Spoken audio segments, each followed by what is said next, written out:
வணக்கம். வந்திருக்க அனைத்து மீடியா நண்பர்களுக்கும், வந்திருக்க அனைத்து சினிமா துறையை சேர்ந்த அனைத்து தொழிலாளர்களுக்கும், டெக்னீஷியனுக்கும், பிடிச்சிருக்கும் வணக்கம். இதயத்தில் காதல் படத்தை சொல்லணும்னா நிறையா சொல்லிட்டு போகலாம். ஏன்னா அவ்வளோ கஷ்டப்பட்டு டைரக்டர் சவுந்தர் எடுத்துருக்காரு. படத்தை எடுக்க வந்திருக்காரு. என்ன சொல்லுவோம் வாங்கம்மா.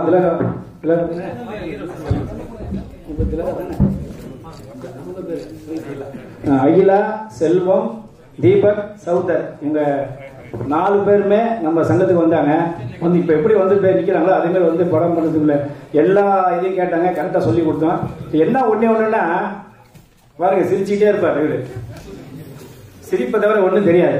அதேமாரி மனைவி அதையாவது அவங்க என்ன சொல்லுவாங்க, பையன் பாருங்க சும்மா அந்த விசிறு விசால் பேர் நிற்கிறாப்புல, சும்மா அடிச்சா 10 பேர் அடிச்சு போய் சாப்பிடுவாங்க மாரி.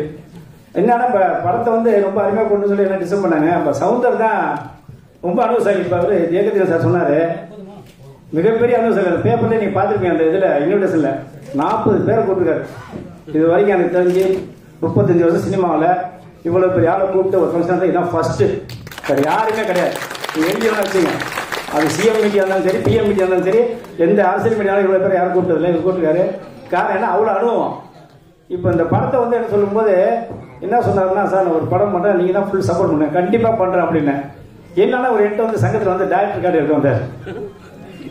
இதை சொல்லி ஆகணும். ஏன்னா ஒரு மனுஷன் ஜெயிக்கிறது என்னங்கிறது தான், தோக்கிறதுலாம் அப்புறம் ஜெயிக்கிறது மீறி சார்.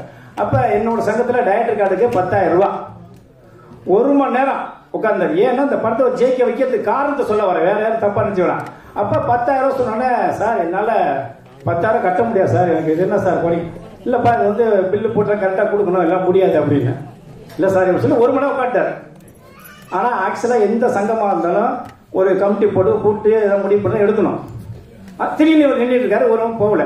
பணம் வந்து பெங்களூர் வந்து யாரோ ஒரு ஃப்ரெண்டு அனுப்பணுமா, அதுக்காக வெயிட் பண்ணுறாரு. டக்குன்னு என்ன பண்ண, சரி இப்படி இந்த தொழிலாளருக்கு இவருக்கு ஒரு சப்போர்ட், நம்ம எதுக்கு சங்கம், அப்போ என்ன நம்ம இருக்கணும் அப்படின்னு உடனே டக்குன்னு 7,500 ரூபா. உண்மையிலே சொந்தர் 7,000 அந்த நிமிஷமே எவனை போய் கேட்கணும், நம்ம தானே அப்படி சொல்லி உடனே கட் பண்ணி உடனே 7,000 போட்டு மறு நிமிஷம் கார்டை போட்டு கொடுத்து நீ டைரக்டராக, இதுதான் உண்மை, இதுதான் உழைப்பு, இதுதான் வெற்றி, இதுதான் உண்மை உழைப்பு. என்ன காரணம், சினிமாவில் இப்படி இருந்து வந்தவங்க தான் ஜெயிச்சிருக்காங்க. அதனால நான் சொல்றேன், இந்த படம் மிகப்பெரிய வெற்றி அடையணும். என்ன காரணம், இப்ப எப்படி 30 பேர் வந்திருக்கோமோ இதே வெற்றிகளாலும் சரி எல்லாத்துக்கும் சேர்ந்தாதான் அடுத்த சொன்னா சார் சின்ன படம் தான் ஜெயிச்சிருக்கேன். உண்மை அதான். என்னன்னா பெரிய பெரிய படம் சும்மா பொய் சீனை போட்டுட்டு வெற்றிலாம் கொண்டாடிருக்காங்க. அதை நான் ஏத்துக்க மாட்டேன். காரணம் கேட்டா 400 கோடி படம் எடுத்தவனும் தோத்துட்டான், 500 கோடி படம் எடுத்து தோத்துட்டான். ஆனா 5 கோடி 3 கோடி 2 கோடி படம் எடுத்தவன் தான் எல்லா சாட்டையும் வித்துட்டு அடுத்த படத்தில் ரெடியா இருக்கான். ஆனா இவங்க எல்லாமே ஏமாத்துறாங்க. இந்த படம் இதயத்தில் காதல் படம் மிகப்பெரிய வெற்றி அடையும். ஏன்னா புடிச்சு ரொம்ப தங்கமானவர், நல்லா செலவு பண்ணி சூப்பரா எடுப்பாரு. சவுந்தர் சுத்தமா செலவு பண்ணாம எடுப்பாரு. காரணம் கேட்டா ஆமா, ஏன்னா எல்லிட்டே ஒரு மணி நேரத்துல 2,000 ரூபாய் ஆட்டே போட்டாரு. அப்ப படம் எவ்வளவு கரெக்டா எடுப்பாரு பாத்துக்க. இந்த படம் மிகப்பெரிய வெற்றி அடையும். நன்றி, வணக்கம்.